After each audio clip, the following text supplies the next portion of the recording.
Just confirm that on the. Looks good. Wow, that looks really good. Okay. Start this one streaming. Yeah.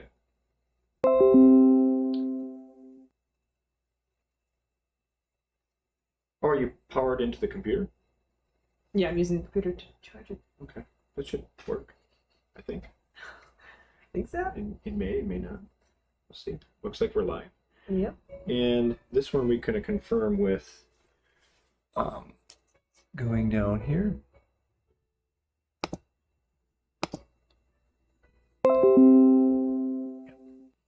Awesome. Okay. Perfect. Okay.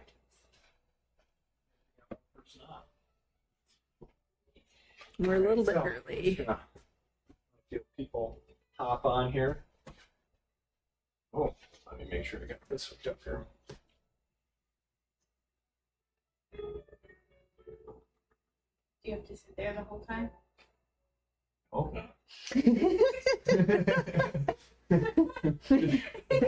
Lounge back. This is behind the scenes kind of stuff. This Only people who come are privy to it. This should just display the screen.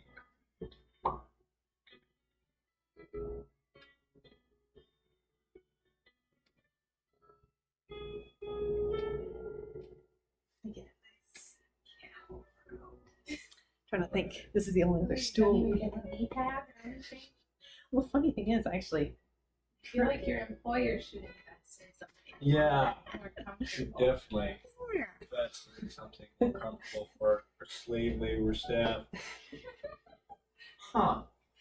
they buy me lunches, so Oh. I suppose. That's a good trade-off, actually. Hey, Katie, do you know Pretty why decent. this isn't displaying on the TV? Oh, I know why. I think I know why. I don't think it's plugged in. It should be plugged in. Yeah, it's plugged in. Never mind. There is looks like Chrome is up. Do you just have to click into Chrome on the screen? That's what I thought, right? I don't have my mouse. It's not displaying. Oh, I see. Ah, weird. Well, that's interesting. I never had that happen before. I'm using Canva for the first time today, so The first time.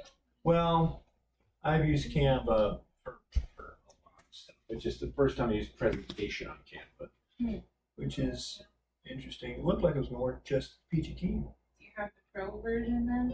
Yes. I know, right? I'm not really a pro, but Well, I just use the free version. I'm not convinced it's worth the money yet.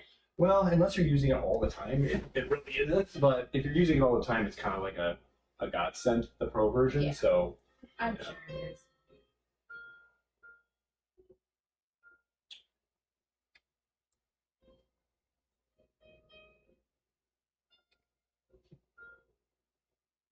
trying to. Okay, let's just reset this here.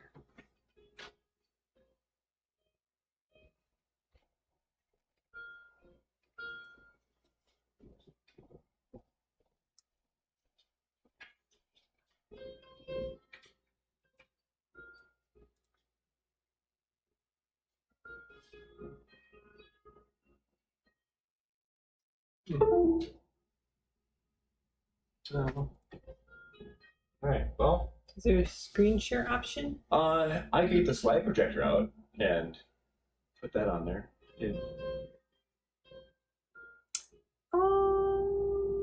It's or I could tell just everyone to log onto your YouTube account because it's going to be nice. The slides are going to be displayed very nicely on the YouTube account. That is true. Kate, you want to put a message on Facebook for people? Yes. So yeah, we're having some technical difficulty with the slides. I think it's time to go now. So we're having some technical difficulty with the slides being displayed on the TV screen. So we're going to, if you guys want to see the slides, they are being displayed beautifully on YouTube, which is the Irish Docs YouTube page, and Dolores is in charge of that. So but for some reason, they're just not popping up on the TV. There's probably a very simple explanation. I'm just not aware of it. So, all right. So thank you guys so much for joining us here today. We're doing the pelvic stability. And we're talking about first of all, why we have pelvic instability. Hey Katie, can you run downstairs and grab the slide projector out? Because I'm pretty sure I can hook that up pretty fast. Sure. And that would help me too, because I don't want to keep looking back at my slides on the computer. So we'll just make sure that has some technical difficulties there. But with pelvic stability, one of the key features that we want to look at is, first of all, determining if you have it, what to do to keep it, if you don't have it, what to do to get it back, and everything else in between. So that's going to be some of the stuff we're going to be talking about today when I get my slides out. So, I'm gonna do a little practice here. Exactly. Change screen to screen. Exactly. So anyway. That's okay. I'm going to disconnect the TV because it's not really doing much right now. Just hang in there. Yeah, it's only like 6:32, so we're still good. Okay.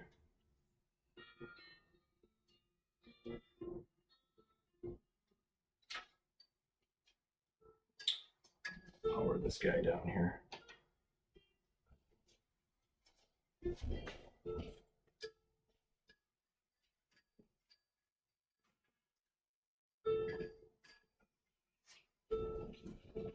There's always one thing. So, yep. Actually, I might be able to use the TV platform to do that. All right. Make sure Katie knows where she's looking for. Like a t-shirt.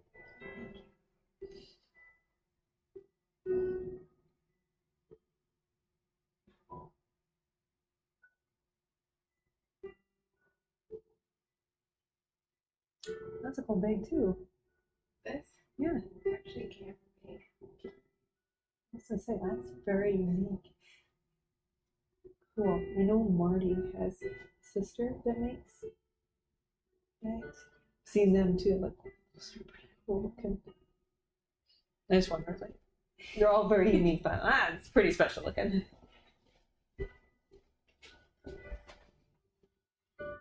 Now let's get creative here. I love your creative abilities.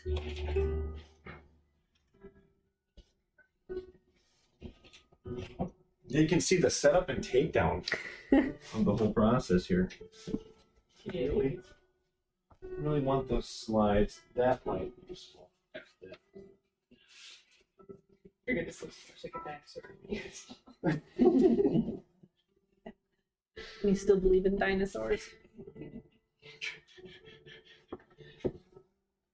There's about a really high chance of success with this. As long as we can get it displayed in a decent amount of time. I'm just super impressed with your ingenuity to like just create something like that. Let's do it, sure. Well, we'll see if it works. Want to steal another one? Yeah.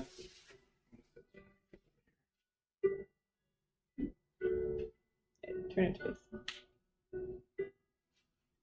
Try not to break. We need to turn off the lights and make this like a Lights? theater? No, we better not turn the lights off. Otherwise, we might have some trouble with the cameras.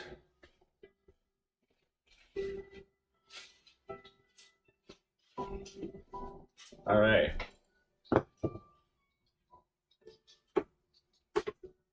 What I will need though is probably like a book to prop that. Turn this on. Yes. Yeah. Oh yeah. Still good.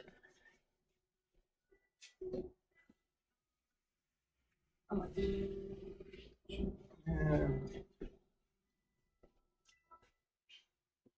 Ideally, see if we can project it.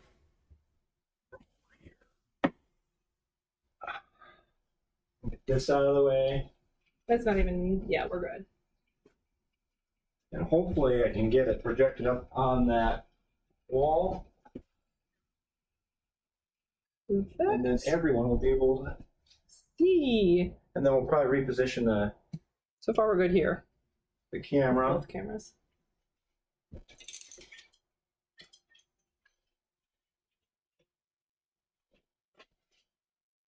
There we go. And then reposition this here. Does that need to be?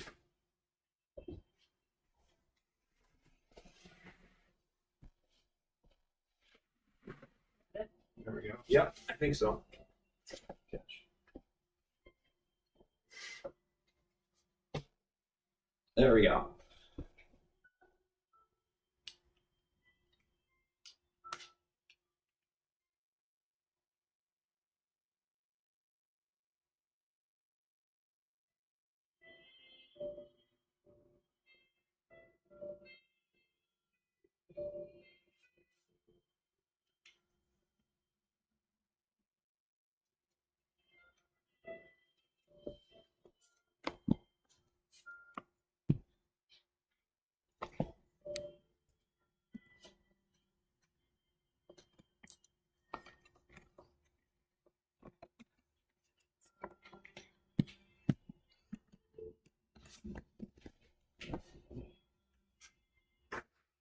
Mm-mm.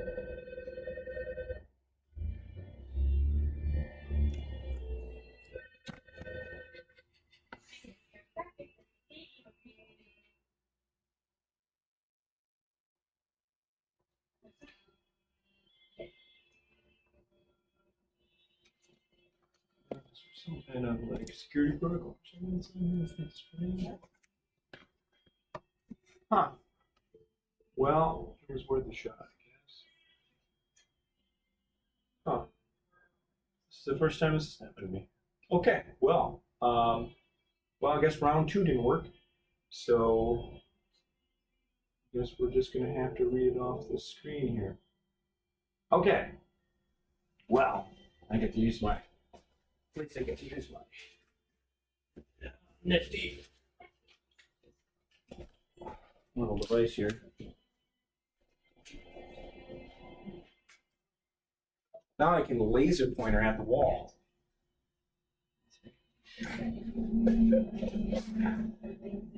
Yeah. Okay. Let me just do one quick thing here. Sure.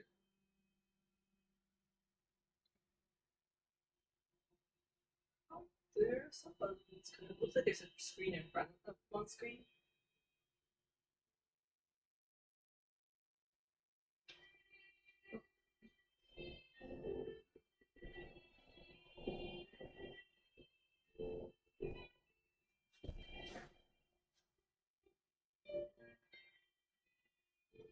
Weird. Okay.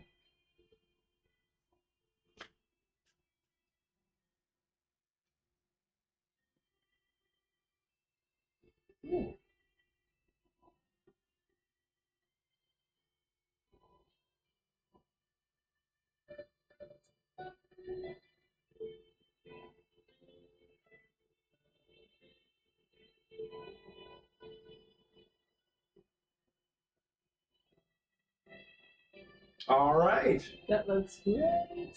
There it is. Oh, one looks great on here too.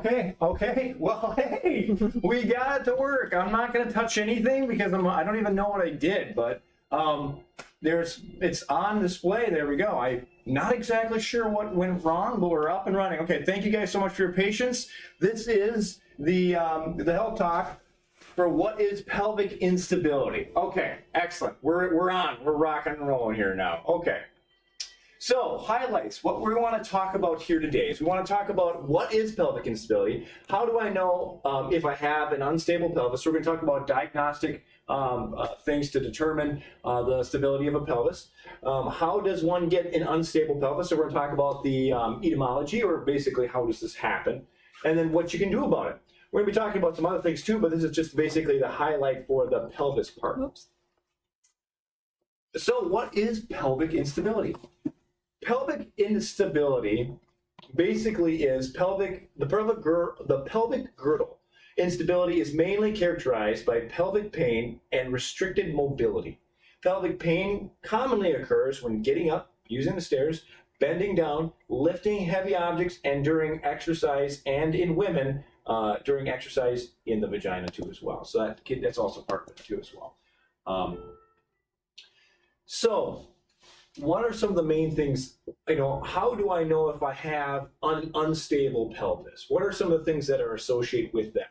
Well, there's two major forms that we use here to diagnose pelvic instability. One is dynamic musculoskeletal testing. The other one is physical stress testing, or basically general everyday activities, like ADLs.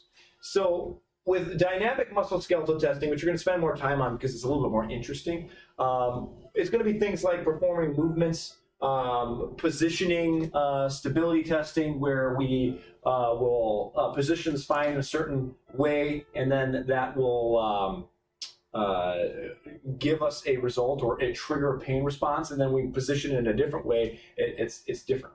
And where physical stress testing like ADLs is basically going to be like your everyday stress testing, where you do general movements such as walking, bending, squatting, and you get a pain response. That's usually a pretty good indicator that there is something unstable with the pelvic region. Not always, but a good indicator. All right, so when we're talking about dynamic musculoskeletal testing, we're talking about positioning. There's three different areas, basically. Positioning, which is kind of like posture, kind of postural positioning. Stability of the structure. So how stable is the structure? If we put a belt on your pelvis, or if we stabilize the structure, does the pain go away? If we stabilize the structure when you're trying to do a squat or bending over, does the pain go away, or does it get worse? Things like that kind of give us some intuition on what's going on. And we're going to go into more detail on each one of these here. And then muscle strength testing, where we stress the pelvis, or we challenge the pelvis in a certain way, and we get a weak muscle, or there's just weak muscles in general. Muscle weakness that can be tested. So that's another way there. So these are things that you can do at home, okay, let me go back here. These are things that you can do at home. Some of these things are a lot harder to do at home, and we're going to go through some basic examples of things you can do at home to kind of test yourself on pelvic stability and structure. So pelvic range of motion, rotation. The pelvic ranges of motion. So that's ROM, it's range of motion. Rotation, adduction, abduction, flexion, extension. It spells out RAFI, which I don't actually, that's not actually a thing. I just thought it'd be kind of funny if I highlighted all the first letters and everything.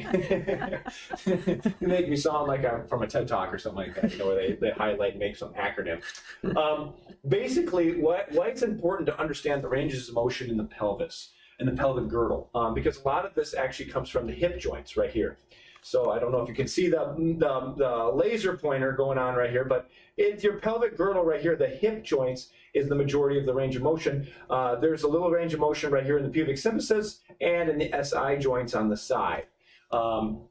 Now, when you injure yourself or when you have an unstable pelvis, usually one of these ranges of motion, or even a couple of these ranges of motion, are going to be the injured range of motion. So when you injure a joint, a lot of times you'll injure it in a certain way. Like if you trip down and fell, you twist it to stop yourself. You might twist the spine and you injure it in a rotational injury. So that way, if we test rotational type injury stuff, we'll get a positive test. We'll get a positive feed. We'll get positive reading. So that's why it's kind of important for us, especially, to understand the different ranges of motion with the whole pelvic girdle. That's the whole thing. Now, physical stress tests. That's going to be more like your ADLs. That's going to be things that you do everyday life, such as walking up and down the stairs, biking, rolling over in bed, driving. Now, rolling over in bed is kind of interesting. Why would I have pain rolling over in bed? That's actually a lot of times what brings people into the office, believe it or not, is that they get out of bed in the morning and it's really painful to get out of bed. And so a lot of that irritation from rolling is what we call it's like a rotational injury in that lumbar spine. And what's interesting, okay, you can grab that model up in Dr. Michael's office for the lumbar spines in Dr. Mike's office. What's interesting about the lumbar spine, and and that whole pelvic girdle is that it's weak to rotational type injury or rotational type movements. So when you're rotating like this, now that doesn't mean that's the kryptonite. It just means that if you get a rotational injury, it's more susceptible to causing more damage or more irritation. So I'm going to definitely use that at some point tonight. Thank you very much. I just realized that with all the huffle and buffle, I didn't get a chance to grab that from upstairs. Question, Dr. Sam. Yeah. Would like a constant rotation that's small, like vacuuming, weaken the pelvis? It depends on if you have a like chronic stress syndrome situation where you have a repetitive injury, a repetitive motion that's done 8 hours a day. Even if it is small, it can develop an injury or basically like a sore, so to speak, on the disc. So yeah, that you're right. That can be a potential injury problem, but usually it's in situations where you're doing it 6 to 8 hours a day, and you're doing it consistent 5 days a week. Then you have to really be careful on switching things up and making sure that you're stressing different parts of your spine. Otherwise, you're right, you could develop an injury that way. Interesting. So when we talk about the pelvic girdle, this is the human spine here. This is the pelvic girdle, is this whole area right down here. There's a couple different joint sites. There is the SI joints, which are basically these guys right here, and they go this way and up and down this way. And then there is, of course, the base of the lumbar, so the lumbar sacrum region, and that's got kind of like a swivel joint and then a hinge, so it goes up and down and actually swivels on that. And then you have ball and socket joints in your hips, which you got a fantastic range of motion with those guys. They're really awesome, but a lot of times, especially with childbirth, there's some things that can go wrong with that, especially like labral tears or capsule damage to the capsule ligaments around that joint, because when that beautiful baby comes out through the pelvic girdle right here, there is a lot of hormones that cause the pelvis to stretch and to widen out. And because of that process, when everything stretches and widens out, it has to actually all come back together. Now, if you've given birth, you know that the first couple days after birth, it's like, wow, do I even have a pelvis anymore? It's like jello down there. That does kind of solidify up, but we got to make sure that solidifies back right into the correct positions. And then sometimes too, during the actual birth process, if we have a fixated joint, everything will expand except for the fixated joint, and that can cause kind of a delayed or more difficult laboring process as your body's trying to work against your own body. All right. So how does one get an unstable pelvis? And this is kind of a cool quote, is lifestyle equals outcome. And we're going to get into that a little bit more. That's going to come back. But basically, there's a couple different things. And one is, and we're going to talk about anterior pelvic syndrome, dysfunctional joints resulting from trauma. This is more of the childbirth scenario. And then joint degeneration. And that's going to be more of like as you get older, kind of the aged part of it. Now, anterior pelvic syndrome is something that a lot of Americans struggle with, and they don't even realize it. And this can cause instability in the pelvis. And with anterior pelvic syndrome, what happens is, I'm going to use myself as an example, is because of our sedentary lifestyle, we sit a lot. We're not as active as we could be. And so the hamstrings get very, very tight in the low back, or in the back of the legs. The low back itself, these paraspinal muscles get very, very tight. And that kind of pulls that pelvis anterior, so pulls it forward. Now, the glute muscles, which are supposed to be really active and doing their job, become weak because they're not being activated as much as they should, especially when you sit. You don't really activate your butt muscles when you sit very often. Funny thought, right? You sit on them, but you don't activate them. And your ab muscles, too, get weak, especially with childbirth, because you are literally stretching those ab muscles. If you have multiple kids, you understand there's not a whole lot there afterwards. But you stretch those ab muscles, which forces them to get weaker because they get extended out. Muscles are like springs. So the tighter a muscle is together, the stronger it is, within reason, because there's a limiting factor to that too as well. And then when you stretch out a spring, it loses a lot of its springiness. Same thing with muscles. They have to be tightened back up. So what happens is this pelvis slips forward. These back muscles get really tight. That causes a lot of back pain, and that's where a lot of times when women get done with childbirth and they start doing things around the house again, they can throw their back up really easily. Is because if they are already struggling with anterior pelvic syndrome and then they have a kid, which weakens the ab muscles, and a lot of times they're not doing a whole lot of glute exercises during that time, just from personal experience. You just don't get a chance to work glute out all the time.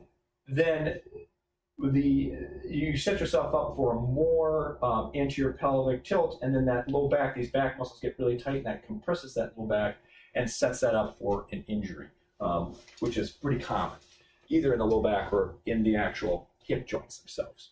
So that's like anterior pelvic syndrome. Dysfunctional joints resulting from trauma. Now, this is something that there's actually a lot of really good research on in regarding joint trauma. Now, this doesn't have to be childbirth, but obviously childbirth is very traumatic on the body. And then it could be like like a biking injury or anything else like that too. But what can happen is when you experience trauma in the pelvis, like childbirth, you can build up adhesions or scar tissue around certain joints, depending on if they were damaged in the trauma or not. Now, if everything goes well, if everything opens up really nicely and everything comes together really nicely, there should be your body's a really amazing ability to recover from that and to not have a whole lot of trauma to the actual joints itself. But especially if it was a traumatic birth for mama and for baby, then there can be some damage to the joints. If they're fixated to begin with when you're laboring, that also is another problem to begin, because they have to actually, they don't want to open up because they're not functioning correctly. So they're not going to do what they're told if they're not functioning correctly. It just makes sense.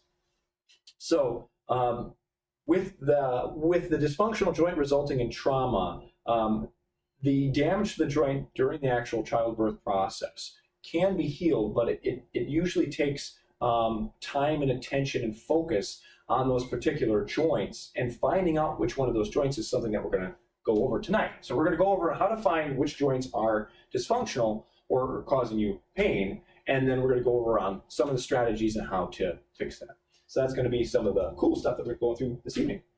Now, joint degeneration, that's going to be like your older people. Obviously, you can have joint degeneration that can create an unstable pelvis. That's a little bit trickier for the healing process. You really got to work hard on preventing this to get to this stage where the joints are degenerating to the point where the pelvis becomes unstable. If we're at that stage, there's still hope. Your body can still heal and grow until the day you die. So it's never too late to start building up your body, but it's definitely going to be a slow road. That's going to be something that you're going to slowly chip away at as you progress to a healthier lifestyle. All right, what can I do to fix pelvic instability or stability? It should say instability, but it says pelvic stability. We don't want to fix pelvic stability. We want pelvic stability. So that's a typo there. Function, movement, exercises. We're going to talk about those today. Chiropractic adjustments. I can't tell you how important it is to get adjusted before birth, because we just talked about fixated joints. Everything needs to open up. If you're coming on after birth, that also is that healing process where when you get adjusted, those joints need to keep moving even after, because you got to chase that baby around. Well, not initially, not right away. They're usually Hopefully pretty not. slow right away. Hopefully it didn't come out running. But eventually you're going to have to keep chasing that baby around. So you want to really make sure all those joints are moving correctly in the pelvis. Lifestyle changes, that's going to be a lot to do with general exercise and moving around and walking. But more importantly, endurance training actually is becoming more and more of a important aspect to create some kind of endurance with your ability to maintain correct posture. Now, a lifestyle changes deals a little bit, and the chiropractic adjustments deal a lot with postural correctness, postural correction within the pelvis. And yeah, we're going to go into that too as well. So we're going to go into a lot of things. Now, a lot of people have these images that this is the kind of stuff that I have to be doing in order to get a stable pelvis again. That is incorrect. Actually, a lot of stuff that you'll be doing is very, very mild. I had one patient that was in the functional movement department, and she was just starting out. And we went through our initial exercise routine, and she was like, "Oh, good, I can actually do these." And what are you expecting me to give you something you can't do? But yeah, no, this is not people that have unstable pelvises. You're not going to be doing this, and this is ultimately what a lot of people want to get to. They want to get to the point where they can do a lot of really cool stuff, but you have to work your way through a big process here. Now, when talking about functional movement patterns within the pelvis, because we talked about functional movement exercises. What is a functional movement exercise? What is functional movement when it comes to pelvic stability? And this is a lot of stuff that you learn actually when you're a baby. Now, he's got such a sad face on. I don't know why I picked that picture. Probably because he was in all hands and knees. But things that you learn when you're a child are actually some of the core functional movement patterns that you actually take on as an adult, like bending over, rolling over, arching on your belly. I mean, you'd be shocked at how much muscle activation you have by just laying on your belly and arching your back.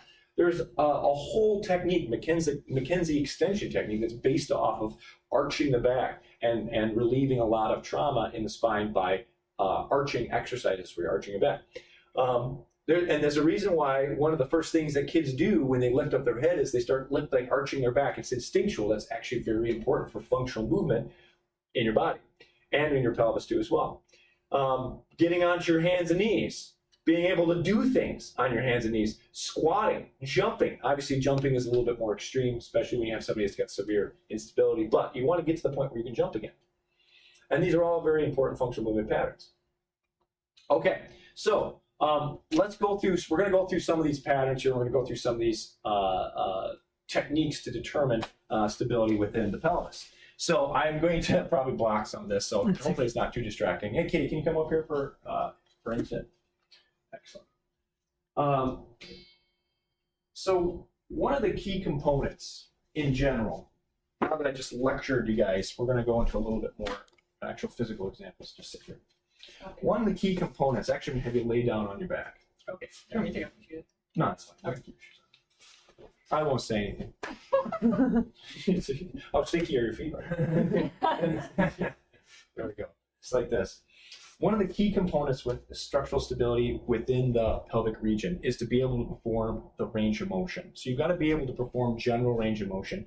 But more importantly than that is you have to be able to perform range of motion with strength.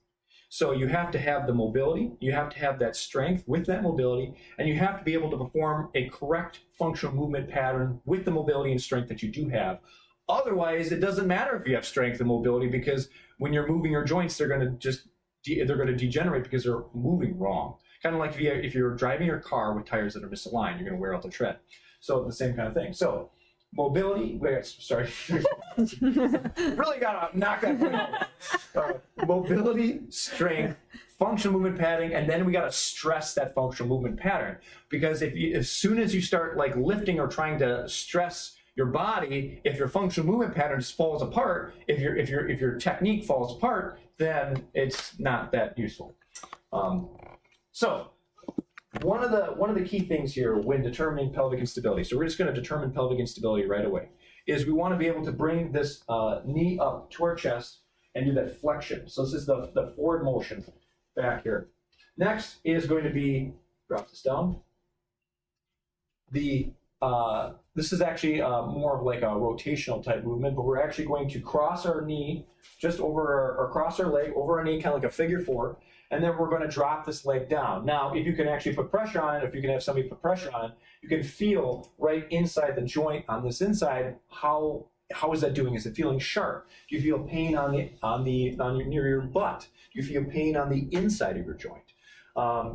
When you're bringing it up here like this, I should probably specify that. When you're bringing that leg up here like this, are you feeling pain on the inside of your joint on the front part? Are you feeling pain on your opposite hip? There's many times where I'm checking pelvic instability, and when I push that up here like this, the patient feels pain on that opposite side. Now, do you need somebody to help you through this process? You don't need someone to help you through this process. I'm just making it really easy on Katie. Katie can grab her own knee and bring her knee to her chest and can determine, okay, do I feel any pain in my low back? Do I feel any pain in my hips? Now remember that pelvic girdle, that encompass, that takes, is the whole package of the lumbar, right down here, the very lowest lumbar, these SI joints, and these hip joints, and the pubic symphysis, but we don't talk much about that because it doesn't move much. So we don't want to talk about the pubes.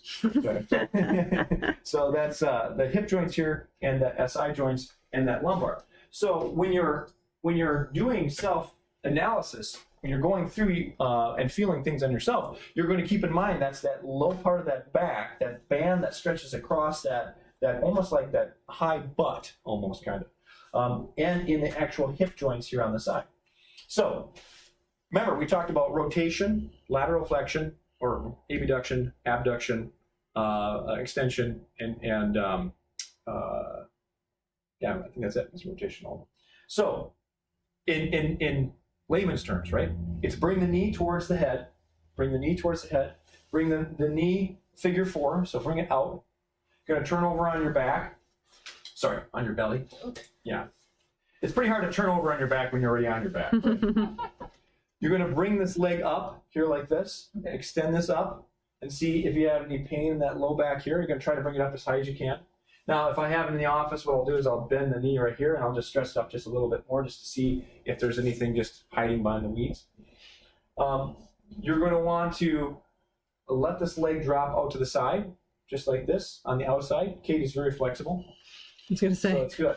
And so that's going to be your extension, flexion, and rotation. And then now lateral flexion, usually what you're going to do, why don't you hop up here, Katie? Okay. Is you're going to get up against the wall somewhere. Stand up here. I'm going to pretend that I'm a wall.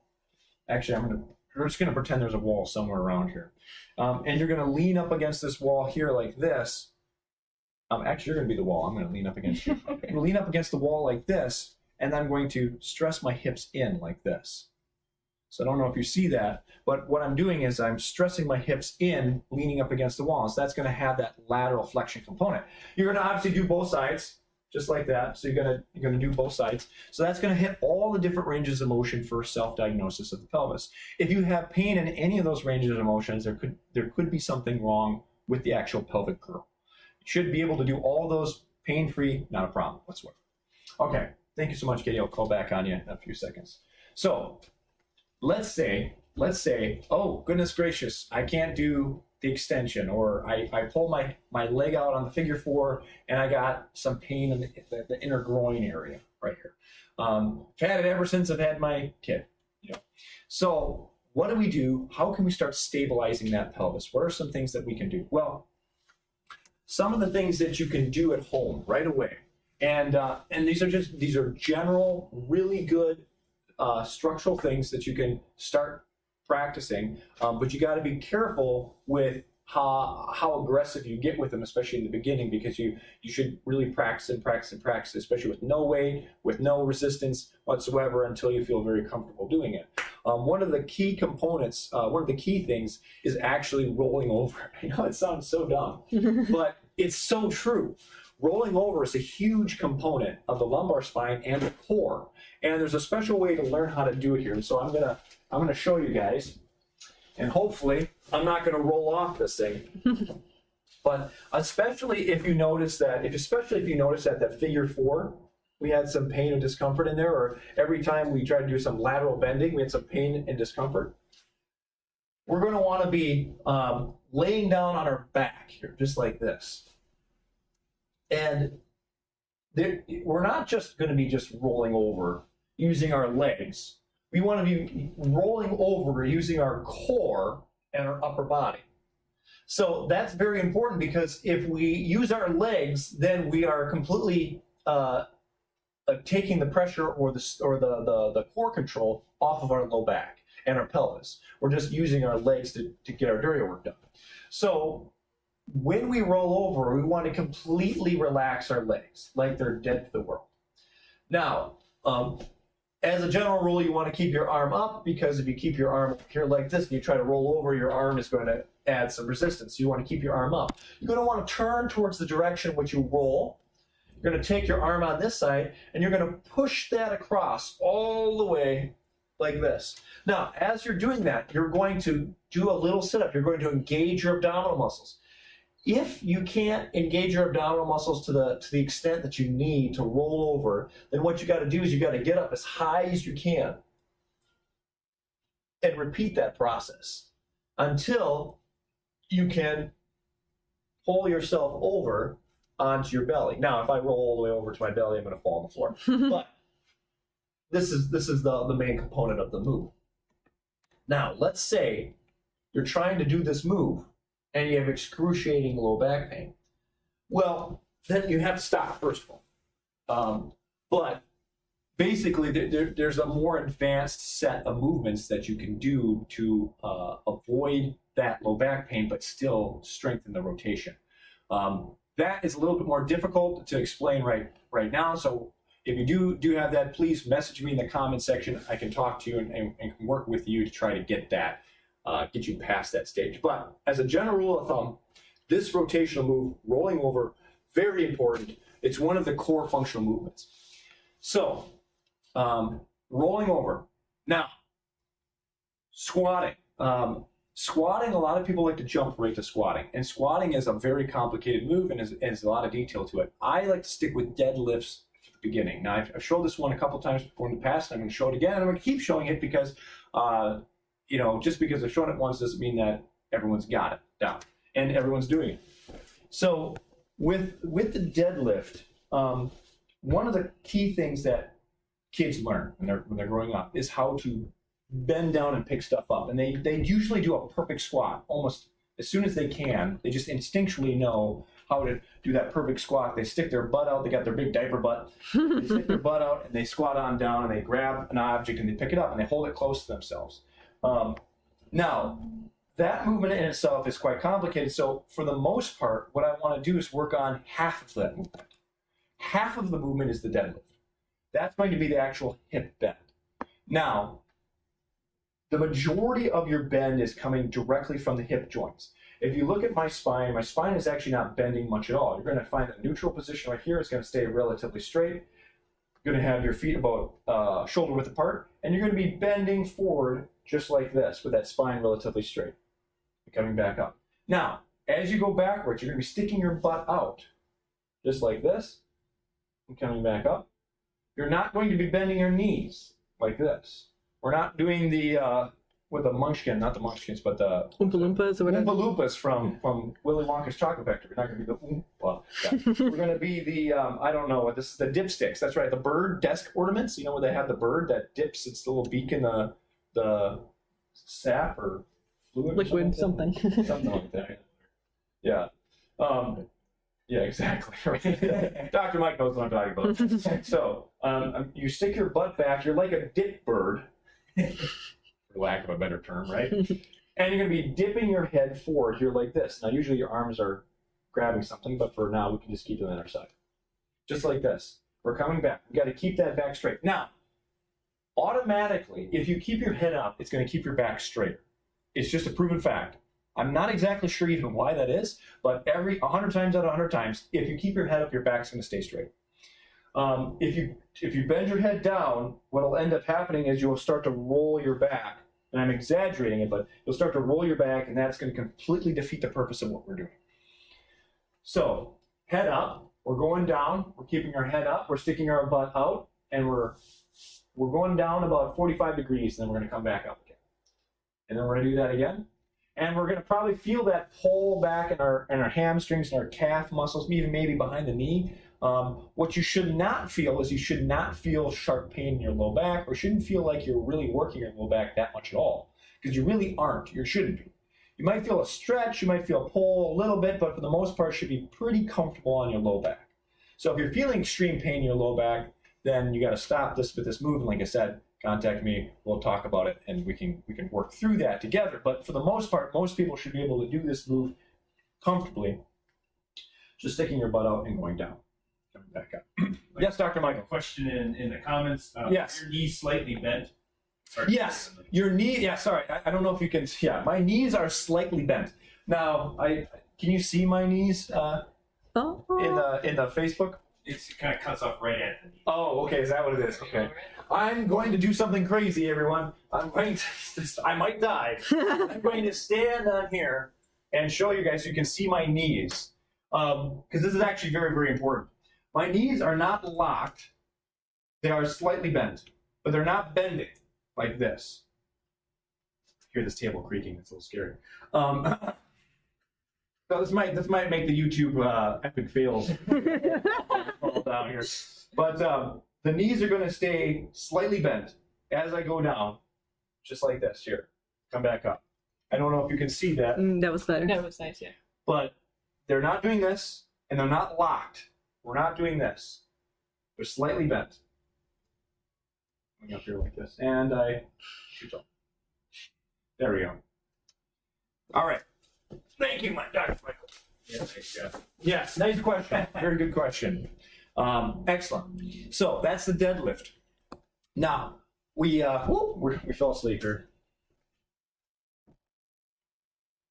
Hopefully we can get that back online eventually. Want me to take a look at that? There we go. Okay, so we have bending over, rolling over, arching on your belly.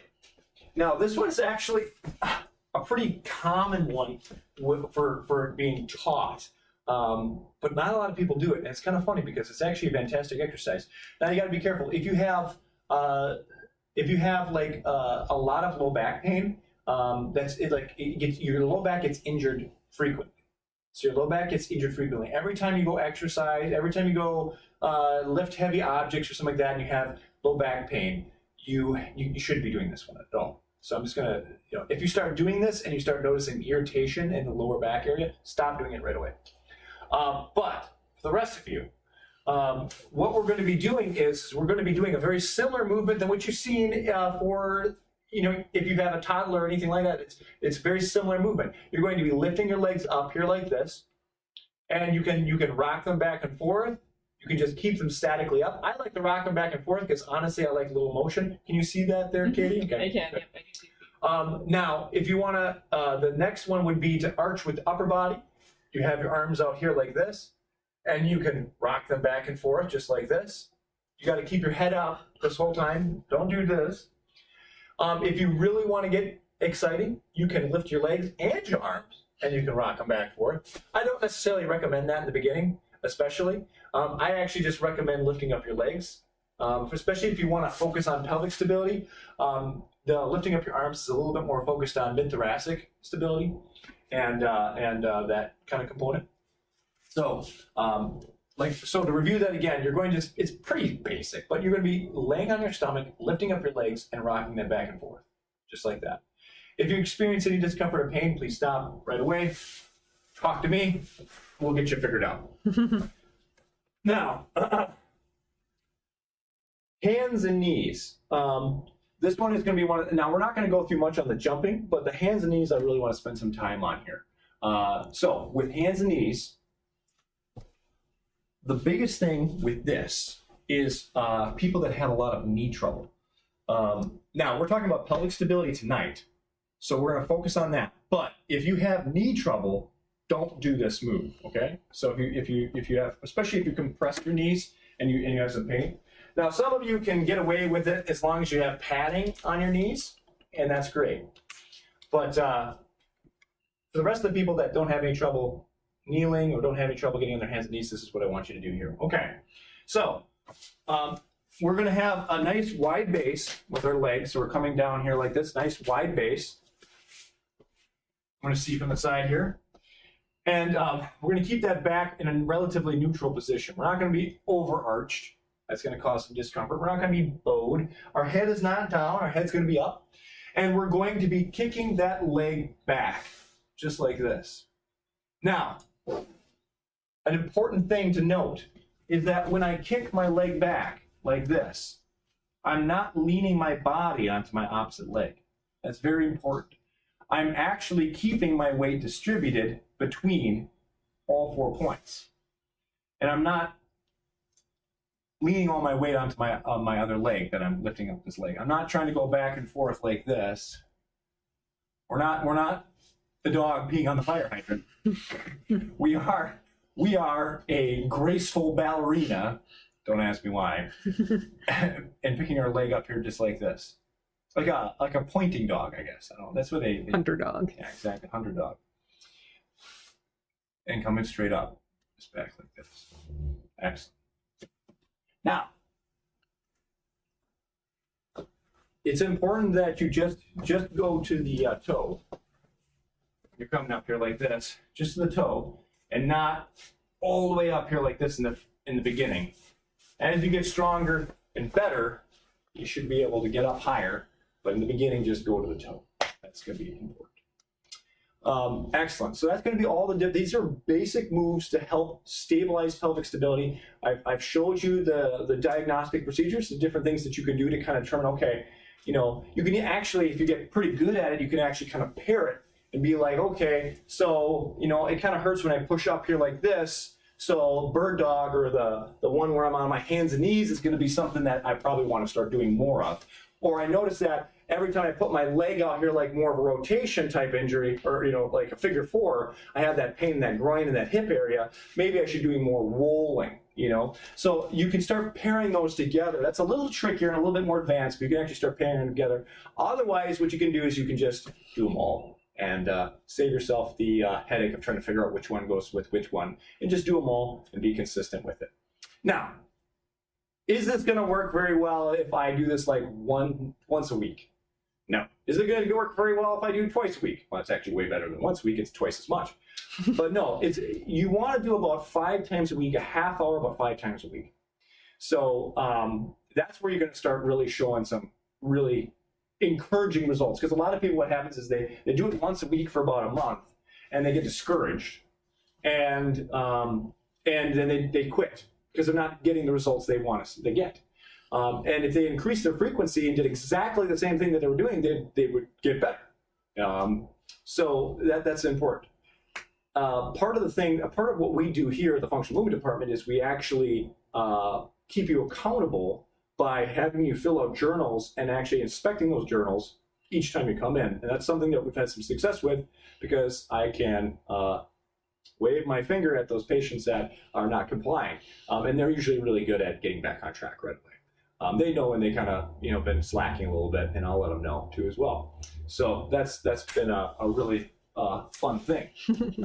All right, so with recovery, a lot of this we've been talking about is recovery. And I said earlier in the talk today, we were talking a lot about recovery. What are you going to be doing? What are you going to want to do with preparation? What are you going to be doing with preparation for childbirth? This. You're going to be doing this. You're going to be doing these exercises that we've been talking about. There's no reason why you can't do these in preparation for childbirth. They're fantastic exercises. They strengthen the core. They strengthen the low back and the pelvic girdle. They get a lot of that ready to receive that baby. It's obviously, I mean, I would highly recommend that you see a chiropractor as well to make sure there's no fixations and that the neurology is functioning correctly. As we'll look a little bit further in, neurology is very, very important, especially in the childbirth process. But a lot of the stuff that you are going to do in the recovery process is the same stuff you're going to do in the preparation process for having a child. And the post-recovery, which is going to be like menopause or something like that. This is going to be a lot of stuff that you're going to be doing with that too as well.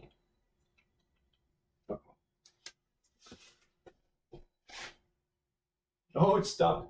Okay, see here. We might lose our image, but I want to.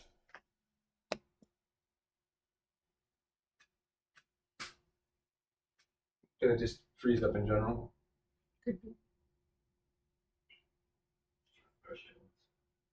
I don't even have a mouse.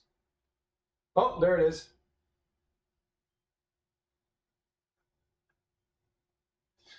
I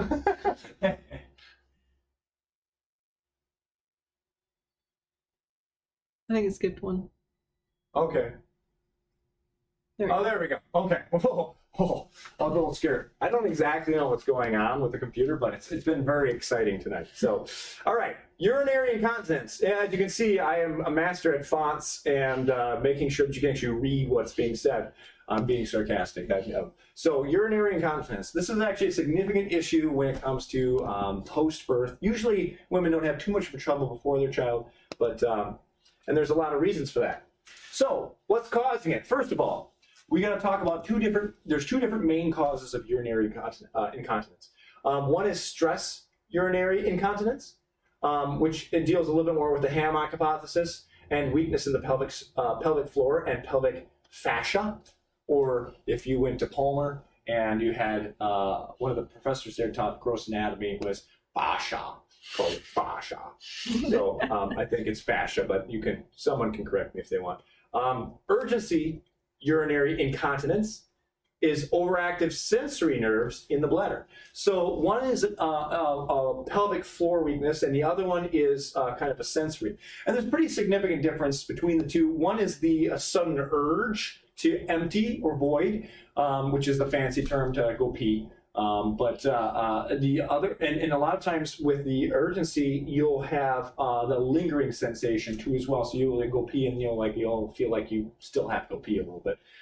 Stress urinary incontinence is a little bit more of like the laugh and a little dribble comes out or something like that, or you're under a stressful situation and you're having a hard time controlling your bladder. And this is very, I mean, we joke around about it, but it's actually pretty rough on people that have it, because it really can bar a lot of social activities and really create kind of like almost like a social or emotional trauma for the individual that's suffering with it, because it's very difficult to control, especially when you feel like you don't have control. So awesome. No one's going to be able to read that slide, but basically what this is saying is that the primary system that controls the emptying or voiding of the bladder is going to be the sympathetic nervous system, and that the primary nervous system that is controlling the holding of the bladder is going to be the parasympathetic nervous system. And for those who are not super familiar with that, I'm going to grab the handy dandy skeleton here and explain a little bit about the parasympathetic and sympathetic nervous system. So your body has an automatic nervous system that's divided into two pieces, the parasympathetic and sympathetic. I think it's just two, maybe it's three, but we're not talking about the third one. And the sympathetic nervous system is your fight or flight. That's your epinephrine, norepinephrine, your get up and go, like the tiger's coming to get us, or your bad boss. And you got the shakes and the sweats and your eyes dilate and you're ready for a fight. That's going to be your sympathetic nervous system. It controls a lot of other things besides that, but that's just kind of your classic ones. Then there's the parasympathetic nervous system, which is going to be up near the top of your neck and down here in your sacrum area. Now, notice why I said the sacrum area, because when pelvic instability, this is where a lot of that joint dysfunction that can cause nerve irritation can happen down here. So when we're talking about the ability to hold your bladder being a parasympathetic nervous system response, that's going to be a lot to do with the nerves that are coming out of this area of your spine that's controlling a lot of that bladder. So here's an interesting thing too as well. So this is going to be stress. This is the stress urinary problems. Now, with the urgency, with the other form of urinary incontinence, with urgency, it is due to nerve irritation or sensory nerve irritation. It's actually kind of interesting when you look at the studies. It's specifically S2 and S4, which are, if you're not familiar with nerve listings, which I would doubt you are, that's going to be sacral nerve 2 and sacral nerve 4. So both urinary incontinence forms, both of these forms, have a lot to do with the innervation around the sacral area. Now, some of that has to do with the innervation of the pelvic floor muscles, and some of it has to do with the direct irritation of those nerve roots themselves, but they both are controlled by those sets of nerve roots. And so with chiropractic, our primary purpose when working with someone, because chiropractic does not treat urinary incontinence, that's definitely something we don't do, but what we do is we treat the nerves in the spine and make sure that they're operating at the best, highest potential that they can. So if we're working with nerve irritation in that area, we want to rule out subluxation, we want to rule out the irritation in that sacral region so we can move on to something else. Because there's a few things that can irritate nerves, but subluxations really irritate nerves. All right, so we talked about the two types of urinary incontinence. We talked about the urgency, which is the sensory nerve irritation, and we talked about the stress, which has a lot to do with the pelvic floor muscles. So how do we strengthen those pelvic floor muscles? And I have some more exercises for you guys. We'll be keeping these videos up for a little bit while longer so you guys can watch them over and over again and memorize all the exercises that are on them. But I promised you loads and loads of information, and I'm going to deliver. So, Katie, can you come over here? Okay. We have... Well, I'm just going to set this down over here. I can't hook it up. All right, lay down on your back. So, when trying to strengthen the pelvic floor muscles, you've all heard of Kegels, Kegels, or whatever you want to call them. And they're great, they're fine. Sometimes it's a little difficult for women to kind of feel exactly which muscles to engage. So I prefer a little bit more active forms of strengthening the pelvic floor muscles. So bend your knees here just like this. I'm going to grab these guys right here. So we're going through 3 different exercises. One of the exercises is very, very simple. What you're going to be doing, Katie, is you're just going to be rotating that pelvis. So as I'm laying down on the floor, take this out of my pocket so you can see. What you're doing is you're just rotating that pelvis in and out, just like this.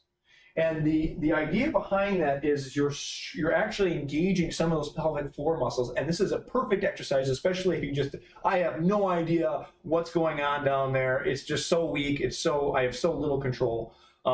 And so just doing this slight pelvic rocking can just start to engage those pelvic floor muscles and is a really good opener or warm up for the other exercises that we're doing. So you're just going to be rocking that pelvic floor back and forth. It's a small movement. You're not going to have that much range of motion in there, but it's very powerful. It's very awesome. So you're just going to rocking that back and forth just like that.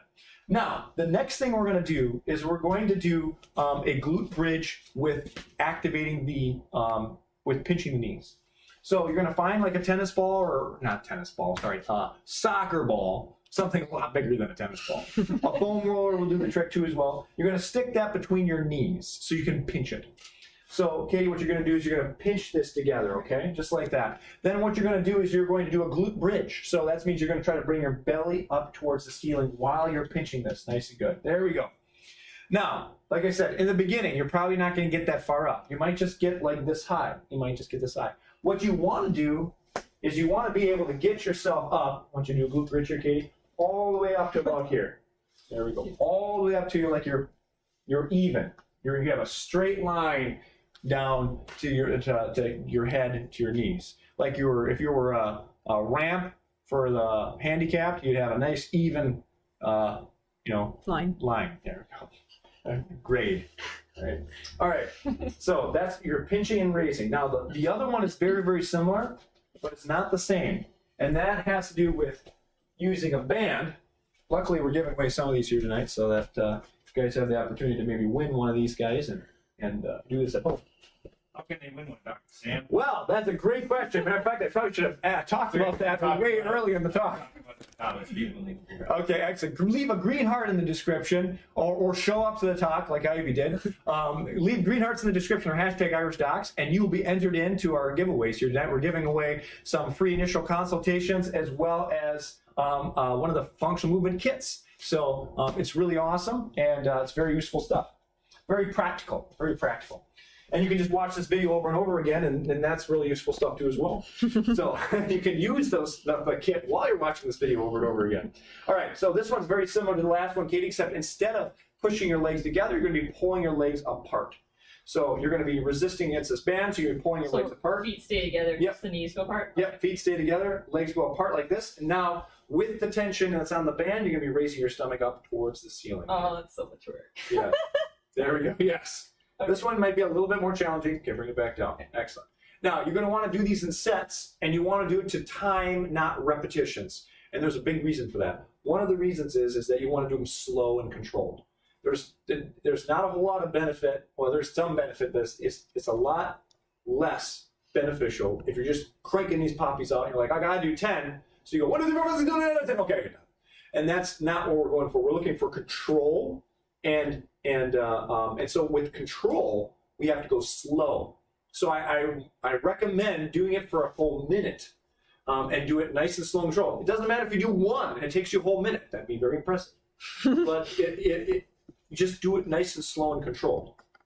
So you're going to be pinching something in between your legs and doing the glute bridge, and then you're going to be stretching the band out with your legs and doing glute bridge. You don't have to have this particular band. Any band will do, but you have to have something that offers resistance on your knees.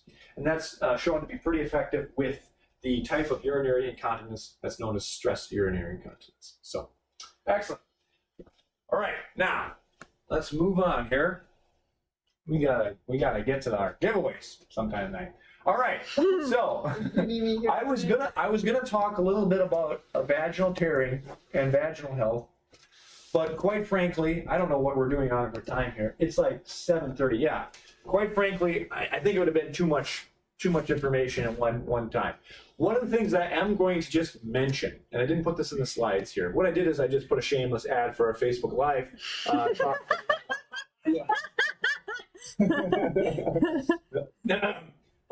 This is a great graphic here. Look at this guy. Awesome. This guy looks great. When dealing with vaginal tearing or even just vaginal health after giving birth, coconut oil and cacao oil, or cacao butter, are both very, very good to maintain that acidic environment inside the vagina. So, especially if there's some kind of tearing, you want to wait until that heals, so it's not an open wound. So you're going to want that tissue to knit. Luckily, that tissue knits pretty fast, or it closes up pretty fast. It takes a long time to heal because it's got a lot of muscle tissue around that, and usually the muscle tissue kind of is a problem. But what you want to do is you want to apply after, if the open wound is closed, you want to apply some coconut oil, or even better yet, cacao butter, organic sources of both, to the inside. You don't want to go too far in, but you want to apply that inside and then kind of just massage that area in general. That'll help any scar tissue that starts to form to kind of to remodel. The biggest problem with scar tissue, and just kind of give you a general example of scar tissue and why it can be a pain for a lot of people, literal pain, is because with muscle tissue in general, you have a lot of different bands of muscle fibers, and they pull together as a unified group. What happens with scar tissue is that there's a rip or a tear, and you got these different fibers that are pulling in different directions, like almost like a spider web. And so you have all these things that are going this way and that way, and so this one's getting pulled and this one's pulling this way, and it causes some sensations of pain or tearing because they're pulling in different directions. It's kind of like it's all messed up in there. And so when you can, but the beautiful part is your body always can remodel and heal through that process. So as you continue to massage that area or rub that area, work that area, that's going to remodel that tissue and help those fibers straighten out, the ones that are damaged to kind of repair themselves so that they're more unified. So that's what I'm just going to mention a little bit. There's a whole ball of wax with that area, and I didn't want to tackle all that tonight, so I'm just going to leave that. Yes, Dr. Michael. All right, we got another question, Dr. Sam. Yes. Okay, so we have a viewer who says currently doing the, I believe she's referring to the exercise where the pulling out on the band at the knees and then doing the glute bridge. Yeah. So the patient is doing the exercise where they're pushing out with their knees and they're doing that glute bridge up. So Right. that's a pelvic Any ideas stability. why I would be getting knee pain on the lower outside of the knee? Started happening recently. However, I'm using a gait belt, so I assume Okay, so you started gait getting- belt instead of an actual band. Okay, a belt. Gait belt, which I think Okay, is yeah. like a femur. So that's going to change the biomechanics a little bit. I'll explain why. Katie, come up here. So you're not doing necessarily anything wrong. It's just that you're changing the biomechanics a little bit, and so you've changed how your body's going to respond to that, and that might stress that lateral aspect of that knee or the outside of the knee. So the patient is doing, for those who didn't hear Mike, patient is doing a glute bridge with the band pulling out like this. Now, they're not using a band, they're using a gait, what do you call it, a brace or a belt. So it's not flexible. As far as I'm, not half as flexible. it's not very flexible, if at all flexible. So what happens when you have something that's rigid? First of all, a lot of times it keeps your knees a little bit closer together, which we want them to be a little bit wider when doing this in general. And because it's not flexible, we don't get the intrinsic muscle activation inside the hips that we want. Anytime you have an open chain exercise where you're holding weight out in the air and there's nothing attached to it, versus a closed chain, which is like I'm touching a wall or I grab a piece of weight equipment that's hooked up to something so that's stabilized. And I'm doing an exercise off of that. Anytime I have an open chain, there's going to be a lot more intrinsic muscle activation. So what we call muscle synergists, because you have main movers and you got helper muscles. They're not the main movers, but they're very important to the function of that whole motor unit. Open chain exercises are going to be, in my opinion, are significantly more beneficial for intrinsic muscle activation and proprioception feedback from the joint to the brain. So what can happen with having a belt or something that's not flexible like that is that that inevitably turns this open chain exercise into a closed chain exercise, because now we're rigid. We have our contact with the ground with our foot, and now we have a nice rigid contact with the belt. And so that changes the biomechanics of the exercise completely. And you would think, wow, it doesn't sound like it would, but it actually does, because it changes it from a closed chain, from an open chain to a closed chain, and we want it to be an open chain. So I would recommend trying to switch to something else besides a belt. Switch to elastic band, because I don't believe that belt is going to be beneficial for you for that particular exercise, unless you're going for something else. There might be different exercises where the belt is necessary, but this one should definitely be done open chain. Okay, so hopefully I answered your question there. Excellent. If you guys have any other questions, please leave them in the comments. I will attempt to answer them as best as I possibly can. All right, so we got to do that giveaway, Dr. Michael. Thank you so much, Katie, for being my demonstration. Everyone, thank you so much for Katie coming out today.